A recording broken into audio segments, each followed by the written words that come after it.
So just a couple of drills and checkpoints now to make sure that club's going into a good position at the top.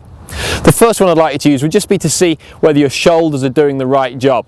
So from the front on position here, again, mirror out in front of you, taking a golf club, placing it against your shoulders, so effectively the grip is pointing in the direction that you should be aiming into. And then tipping forwards to a nice good solid golf position, nice good posture, turning the shoulders now, looking at the left shoulder, coming round under the chin, and you should notice how the handle of the golf club would be pointing down to the golf ball. So bring the ball around, position it up for a 7-iron here, turn those shoulders, and the handle points down towards the golf ball.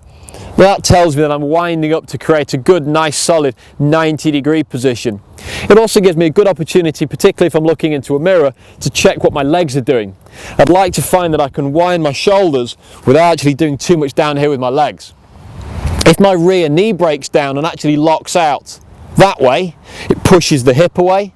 Too much hip rotation.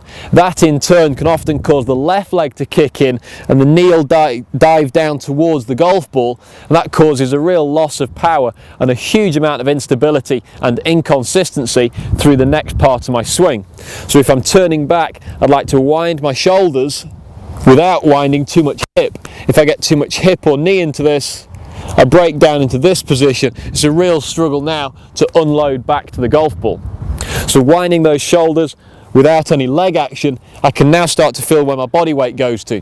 It should load up onto that rear foot by around about 60% to 40% on this side. But quite importantly, it dives down through the instep of my back foot. If my knee was to roll over or lock out, I'd often find that the weight would go to the outside part of my foot, lifting the inside part of my foot, and from this position it's very difficult to drive forwards into your downswing. You wouldn't really start a running race and push off a straight leg and try and run. It's very awkward to do that. You'd be on the instep of the foot, slightly flexed knee, and then driving forwards. So as we wind up this backswing to the top, we want to be pushing down the inside part of the foot 60-40, and then we can start to drive across.